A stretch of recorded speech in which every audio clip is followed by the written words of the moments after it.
काफ़ी सारी नॉलेज और काफ़ी सारे इंफॉर्मेशन का जो एक संग्रह है आपके अंदर, उसका कॉम्बिनेशन आपने एक मेयर एक रखी हुई है, उस सब का इस सारे ज्ञान का एक कॉम्बिनेशन, एक निचोड़ जो है वो जड़ाव है।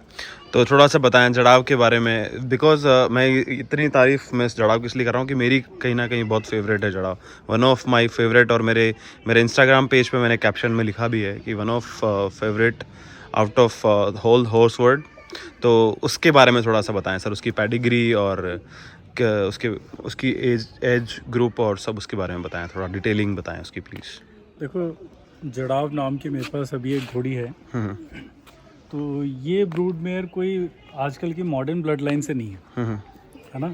ये ब्रूड मेयर आप देखो कि शेखावाटी की पुरानी ओदों से रिलेटेड है ना। इसका जो सायर साइड से अगर अपन देखा जाए तो चौकड़ी ठिकाने से इसकी पेडिग्री बिलोंग करती है। ओके। हालांकि इसका जन्म जो हुआ था वो जन्म तो एक आप बोल सकते हो जैसे ये रेबारी होते हैं या जो भी होते हैं, एक बार ये उनके पास थी। जब इसने जन्म लिया था इसकी माँ उनके पास थी। ओके। ये वहाँ जन्मी थी, 2 महीने की थी तब झाझड़ आई थी। ओके। 2 महीने के होने के बाद ये झाझड़ आ गई थी और फिर बाद में टेक केयर की इसकी। अच्छा। सो सायर का फिर ये आप इसकी मदर के साथ इसको लाए थे आप या नहीं, इसको मदर के साथ नहीं, अकेले लाए थे इसको? मदर अलग सेल हो गई थी। इस बच्ची को लेके आए थे। और इसकी जो डैम है वो खेतड़ी से बिलोंग करती है। ओके। एक्चुअल में गोपाल दास जी की ये ब्रीडिंग थी। गोपाल दास जी एक साधु थे, खेतड़ी साइड के थे। उन्होंने ये घोड़ी कवर कराई थी इसकी माँ को। ओके। वो कवर कराई थी। घोड़ा जो था उसकी पेडिग्री फिर मुझे बाद में पता चली कि वो चौकड़ी ठिकाने से थे। अच्छा। जो कि वहाँ के जो पुरानी ब्रीड के घोड़े हुआ करते थे। अच्छा, क्या कलर रहे होंगे डैम? कुमेद इसका सायर था। ओके। आगे के 2 पैर सफेद थे विद ब्लेज। ओके। और इसकी जो डैम थी उसके पान टीका था और पीछे के 2 पैर सफेद थे, वो भी तेलिया कुमेद थी। ओके। तो डैम का ज़्यादा मतलब मदर का ज़्यादा। गोपाल दास जी थोड़े से मैंने सुना बीमार बहुत ज़्यादा रहने लग गए, तो उनके पास में कोई रेबारी जैसा कोई बंदा आया, काम करने वाले जो होते हैं, जो तो ठीक है, उनको ऐसे ही गिफ्ट कर दी गिफ्ट कर दी। और फिर ये जड़ाव पेट में थी उस टाइम। उसने करीबन 2-2.5 महीने रखी होगी उस घोड़ी को, इसकी माँ को। और फिर जड़ाव बॉर्न हुई। फिर उसने भी फिर आगे इसकी माँ को और इसको बेच दिया, बच्ची को बेच दिया। फिर वहाँ से घोड़ी कहीं और चली गई और बच्ची आपके पास आ गई। हाँ, बच्ची हमारे पास में आ गई और जड़ाव नाम मेरा ही रखा हुआ है। ओके।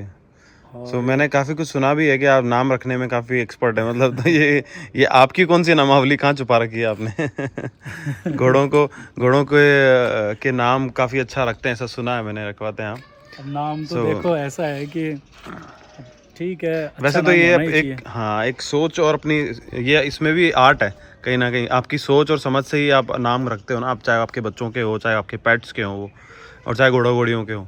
सो अच्छी बात है, दैट्स गुड। आपने बहुत अच्छा नाम रखा है जड़ाव, और कहीं ना कहीं वो घोड़ों की ब्यूटी और शेखावाटी के घोड़ों की ब्यूटी को कहीं ना कहीं अपने मद्देनजर रखते हुए, क्योंकि ये इस घोड़ी के बारे में मेरे को कई बार ऐसा सुनने को भी मिलता है कि बना क्यों टाइम वेस्ट कर रहे हो, आजकल मॉडर्न ब्लड लाइन का जमाना। अच्छा, ऐसा बोलते हैं लोग? हाँ, जड़ाव के बारे में। हाँ, बोलते हैं कि आजकल मॉडर्न ब्लड लाइन का ज़माना है, क्या करोगे, आजकल 65 इंच की घोड़ियों का ज़माना है।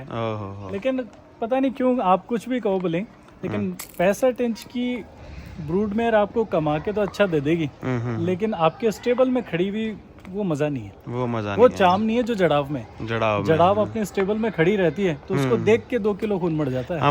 मारवाड़ी घोड़ा एक जो नशा देता है ना, नशा देता है, ब्यूटी है। आप देखो कि वो अगर नींद में भी सो रही है, नॉर्मल पोजीशन में भी अपने स्टेबल में खड़ी है, तो उस टाइम पे भी उसकी गर्दन में यूं गोलाई रहेगी, कर्व रहेगा, पूरा कर्व रहेगी गर्दन नीचे करने के बावजूद भी।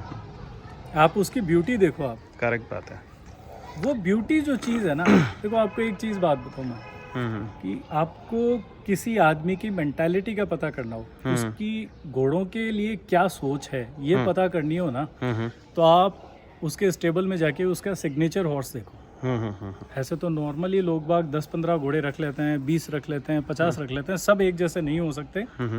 लेकिन हर स्टेबल में एक सिग्नेचर हॉर्स होता है, हाँ, एक सिग्नेचर जो मालिक का वन ऑफ फेवरेट होता वन ऑफ फेवरेट होता है।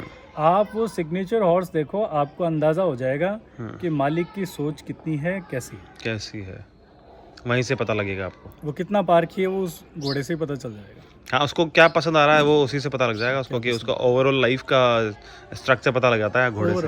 हाँ, structure पता है। हाँ, तो वो वाली चीज़ है कि कहीं ना कहीं ये चीज़ें असर करती है, और अपना अपना शौक है। देखो, तो जड़ाव की अगर एज की बात करें अगर अपन, एज तो इसकी कितनी होगी लगभग? 9 साल के करीब की इसकी एज। अच्छा, 9 ईयर से आपके पास ही है 9 साल से कुछ महीने ऊपर मान लो आप। 9 ऑलमोस्ट। साल से एज होगी। सो आपको कभी नहीं लगा ऐसा कि भाई जड़ाव दे देनी चाहिए, अब कुछ और लाना चाहिए? नहीं, हाँ, जड़ाव झाझड़ी रहेगी। जड़ाव ज़्यादा रहेगी उसकी होल लाइफ।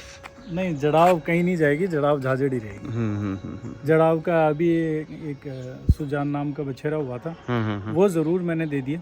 अच्छा, वो किससे आपने उसको ब्रीड करवाया? और सुजान का बच्चा, जो सुजान नाम का जो बच्चा हुआ था वो? लाख पसाव नाम का एक घोड़ा है, रावल साहब नवलगढ़। अच्छा, नवलगढ़ में लाख पसाव। नवलगढ़ ठिकाने में अभी रावल साहब के पास में एक लाख पसाव नाम का घोड़ा है, जो कि सामंत का बच्चा है। सामंत घोड़े का बच्चा है, ओके। सामंत घोड़े का बच्चा है। सामंत था भंवर का, और भंवर था बाडो का, ओके, है ना। उस घोड़े का बच्चा है, उससे वो रिजल्ट आया था मेरे पास। अच्छा, सामंत साइड बाय भंवर, और भंवर साइड बाय बाडो। बाडो, ये बाडो वांसा से था, गुजरात में। Okay okay okay okay. So ये सब मारवाड़ी ब्रीड ही है ना? ये ऑब्वियसली सब मारवाड़ी। कोर मारवाड़ी है ना? मतलब जैसे कि जो आपने गुजरात बताया, तो हो सकता है वो टिपिकल काठियावाड़ी टच हो सकता है। जब मारवाड़ी मतलब आप समझ लो कि ये सब देसी है, देसी है ना। तो गुजरात से है, इसका मतलब ये नहीं है कि काठियावाड़ी है। राजस्थान में सारे ही तो मारवाड़ी है नहीं, यहाँ थोरोज भी है ना, यहाँ काठियावाड़ी भी है। तो वैसे गुजरात में सारे तो काठियावाड़ी है नहीं, वहाँ पे भी है अपनी वजह। ओके, हम लोग बात कर रहे हैं राजपूत का जो है घोड़े के साथ कनेक्शन, या राजपूत का कनेक्शन घोड़े के साथ किस प्रकार का है, उस बारे में आप क्या कहना चाहेंगे? थोड़ा सा बताएं इसको प्लीज़। राजपूत और घोड़े का संबंध ठीक वैसा ही है जैसा भगवान शिव का नंदी के साथ, भगवान विष्णु का गरुड़ के साथ, जगदम्बा का शेर के साथ। ओके, ये मेरा भाव है। मैं समझता हूँ राजपूत और घोड़ा आपस में सबसे बढ़िया फ्रेंड है। ओके, तो आप देखो कि जितनी जल्दी बॉन्डिंग दो पाये की चौपाई के साथ में घोड़े और राजपूत की होगी ना, उतनी और किसी की नहीं होगी, है ना। दो पाया मतलब हम इंसान, चौपाया मतलब घोड़ा, है ना। तो राजपूत बहुत जल्दी समझ लेता है घोड़े। आप देखो कि क्योंकि उसका पीढ़ियों का कनेक्शन है, कहीं ना कहीं आप देखो कि पीढ़ियों से कनेक्शन चलता आ रहा है, जाहिर सी बात है कि कनेक्शन तो रहेगा। सो ये इस तरह का कनेक्शन है कि आप वो हर किसी का वो इंडिविजुअल पर्सन टू पर्सन तो कह ही सकते हैं उसको, कि पर्सन टू पर्सन घोड़ा कोई भी कम्युनिटी का इंसान है वो पसंद कर सकता है। बट राजपूत कम्युनिटी का जो घोड़े के साथ कनेक्शन है वो कहीं ना कहीं बाई ब्लड है, ऐसा कह सकते हैं, क्योंकि पीढ़ियों ने उसके लिए, घोड़े के लिए बहुत कुछ किया है ना। हमारे एंसेस्टर्स ने घोड़े के लिए बहुत कुछ किया है। सो वो कनेक्शन कहीं ना कहीं पुराना है, और इसी कारण से घोड़े का कनेक्शन आज भी राजपूत के साथ उतना ही स्ट्रांग है। सो एक आप देखो कि चारण कवि जो हुआ करते थे, उनका भी घोड़ों में बहुत अच्छा योगदान है। घोड़ों की ब्रीडिंग में अगर आप देखो तो चारण कवियों का बहुत अच्छा योगदान है जी। पहले घोड़ों की ब्रीडिंग जो अच्छी मानी जाती थी, वो चारणों द्वारा अच्छी मानी जाती थी। ओके, एंथुसियाज्म का शायद काम रहता था ना, कि एंथुसियास्ट करते थे, मतलब एनर्जी भरते थे। वो अच्छे घोड़े रखते भी थे, और अच्छे घोड़े ब्रीड भी करते थे। ओके, ऐसा आपने मतलब आपकी ओवरऑल आपकी जर्नी से आपने सुना है, नोटिस किया है। सो अभी हम ओवरऑल इस पे टॉपिक पे आते हैं कि अगर आपको कुछ बातें मेरे चैनल के थ्रू हॉर्स वर्ल्ड तक अगर रखनी हो, और आई वुड रिक्वेस्ट कि आप कुछ इस तरह की जो आप कहना चाहते हैं लोगों से, वो प्लीज़ बताएं। क्या हो सकती हैं वो, या क्या होना चाहिए और क्या नहीं होना चाहिए, कुछ आपके ओपिनियंस प्लीज़ बताएं। ऐसा है, घोड़े रखो, अच्छी तरह रखो, आपके पास स्पेस है तो रखो, वरना उनको बांध के रखना 24 घंटे स्टॉल फीडिंग पे रखना तो प्लीज़ मत रखो। स्टॉल फीडिंग बहुत खतरनाक है। ये सिर्फ घोड़ों के लिए नहीं है, गायों के लिए भी है। आप इंसान को भी देख लो, एक बंद कमरे में रखो आप 24 घंटे, वो नहीं रह पाएगा।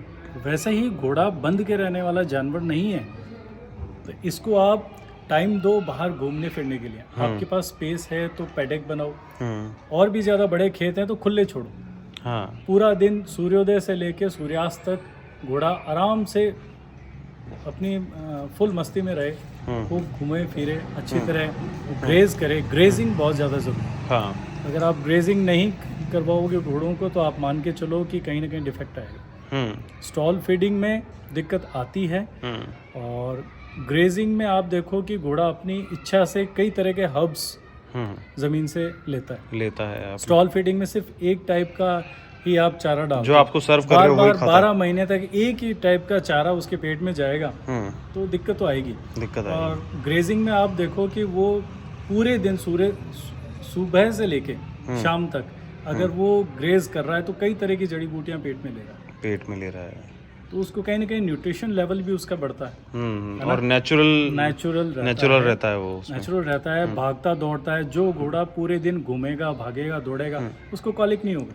और इस बारे में आप क्या कहना चाहेंगे कि अगर किसी इंसान का सिर्फ घोड़ा रखने का मन है बट उसका बॉन्ड नहीं है, वो सिर्फ मत रखो। अगर बॉन्डिंग नहीं है आपकी तो मत रखो। दुनिया को फैशन कराने के लिए सिर्फ लोगों के देखा देखी बहुत बार ऐसा देखा है मैंने कि वो स्टेटस सिंबल के लिए घोड़ा रखा जाता है, but they are not able to, मतलब उनके पास स्टेटस सिंबल दिखाना है तो फिर आप एक चांदी का घोड़ा रखो। सोने का भी रख सकते हो। आप सोने का भी रख सकते हो। तो उससे क्या होगा कि आपका स्टेटस बढ़ेगा। आपके नेबर्स सब सोचेंगे अरे वाह, सोने चांदी ये घोड़ा है। लेकिन असली मत रखो। असली तब रखो जब आपकी बॉन्डिंग अच्छी हो। उसको स्पेशल अटेंशन तो चाहिए ही चाहिए। स्पेशल अटेंशन चाहिए, है ना। आजकल घोड़े बीमार क्यों हो रहे हैं? वो बीमार इसलिए हो रहे हैं, लोग बाग क्या करते हैं कि घोड़ों को स्टॉल फीडिंग पे छोड़ रहे हैं, बार बार एक ही टाइप का चारा, एक ही टाइप का दाना चल रहा है 12 महीने। दूसरी बात, सब लोगों ने मतलब घोड़ों को एक शो पीस बना दिया, टिकल एनिमल है। उसको आप बाय नेचर रखो, नेचुरल तरीके से जितना वो रहता है वैसा रखो। उसको बहुत ज़्यादा शो पीस मत बनाओ, डेलिकेट बॉडी मत बनाओ। अगर वो उसको डेलिकेट बॉडी बनाओगे तो आपका मेडिकल का खर्चा बढ़ेगा। घोड़ा रखना महंगा भी इसीलिए पड़ रहा है आजकल, क्योंकि उसे डेलिकेट बॉडी बना दिया, है ना। अगर आप नेचुरल तरीके से रखते हो, उसको पूरे दिन ग्रेजिंग के लिए छोड़ो, पैडेक में रहने दो, जितना लोटपोट हो रहा है मिट्टी में लोटने दो, ये वही उसका हेल्थ का कारण बन जाता है। और अपनी इच्छा से उसे खाने दो। आप दबाव मत डालो उसे क्या खाना है क्या नहीं खाना। उसे पता है, ही नो वेरी वेल कि उसे क्या खाना है क्या नहीं खाना है, और नेचुरली उसका बिल्डअप वैसा ही है। और आप स्टेबल्स के अंदर पक्के फर्श मत बनवाओ। पक्के फर्श हमेशा खतरनाक है। मेरे हिसाब से कहीं ना कहीं टॉर्चर है। वो टॉर्चर है। सूम के नीचे हमेशा बालू रेत होनी चाहिए। सूम के नीचे जितनी मिट्टी अच्छी रहेगी उतना पक्का फर्श नहीं रहेगा। अब जिन शहरों में या जिन एरियो में थोड़ा सा पथरीला इलाका है और पथरीली जगह है, वहाँ तो उनका खैर उनके मजबूरी बन जाती है। पथरीली जमीन है उसका तो कुछ नहीं कर सकते। वो तो खैर मजबूरी। मिट्टी मंगवा सकते हो तो कितनी मंगवाओगे? ज़्यादा से ज़्यादा 1-2 ट्रॉली। जैसे मेवाड़ एरिया है, उदयपुर एरिया है, वहाँ पे बहुत कंक्रीट है, पथरीली ज़मीन है। आप महाराष्ट्र में चले जाएंगे तो आप पुणे में बहुत हार्ड सॉइल है थोड़ा सा। सो उसके लिए फिर थोड़ा उन लोगों को पक्का करना ही पड़ता है घोड़ों के लिए। बट मेरे हिसाब से कहीं ना कहीं, और बिल्कुल आपने भी अगर हो सके तो जितना हो सके सूम के नीचे मिट्टी रहने, सॉफ्ट सॉइल होनी चाहिए, सॉफ्ट सॉइल रहने दो। और अगर बाई चांस घोड़ों के रूम्स अगर पक्के फर्श करवा रखें तो फिर आप ये श्योर करो कि घोड़ा पूरे दिन बाहर घूमे। रात तो चलो फर्श पे रहता है कोई बात नहीं, लेकिन दिन में तो कम से कम उसे मिट्टी मिले, एटलीस्ट मिट्टी मिले, ताकि वो लोट सके, आराम से घूम सके। डेलिकेट बॉडी मत बनाओ, उनको प्रैक्टिकली घूमने दो। Okay, so thank you so much sir. धन्यवाद, आपका अमूल्य समय जो डस्ट फ्रेग्रेंस को आपने दिया उसके लिए बहुत धन्यवाद। आपका लास्ट वीडियो काफ़ी लोगों ने पसंद किया है और काफ़ी लोगों के पॉजिटिव कमेंट्स भी आए हैं, और आशा करता हूँ कि आगे भी ऐसी नॉलेज के साथ डस्ट फ्रेग्रेंस आपसे मिलता रहेगा। और थैंक यू सो मच, आपने अपनी नॉलेज से, अपने ज्ञान से कुछ बातें लोगों से शेयर की, डस्ट फ्रेग्रेंस शेयर की, उसके लिए बहुत बहुत धन्यवाद sir. Thank you so much.